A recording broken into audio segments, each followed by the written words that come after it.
It has been almost 48 hours, and the police Zimbabwe have yet to track down the infamous daylight robbers who allegedly stole $4 million from a local bank. Azvipere mushe vanhu voya vachiagiwa nethe government vachiti aiwa mukatarisa kuti maoffices Central Police Station itori padhuze neEcobank racho, but vakomana kwatova almost 48 hours hapana munhu kana pamboitwa any record kuti vakomana vabata. Saka mina masvika buda hapana mudobva wasubscribe or like or turn on the bell icon.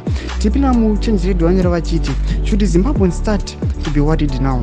Could this have been staged to create drama and divert attention from the collapsed civic?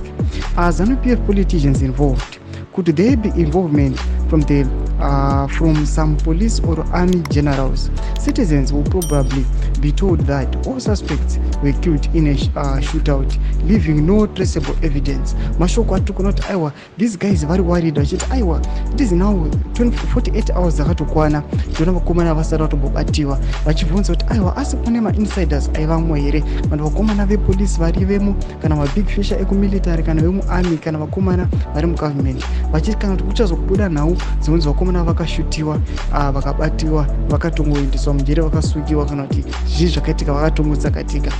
Mafungiro ari kuita vanhu vachiti zvii zviri munyatso kuteka place. We know kuti vakomana vezitarapi ndo vanonzi vane unyanzvi kunyange kana kuri kupenalize kana kubrutalize vakomana veopposition. Aiwa ndo zvavo zvezvozvo ngavachiratidza unyanzvi hwavo panhau iyi. Kutiziva mafungiro enyu muri kudii pamusoro pechiitiko ichi? Aiwa pinai mucomment section medu, subscribe or like, turn on the bell icon.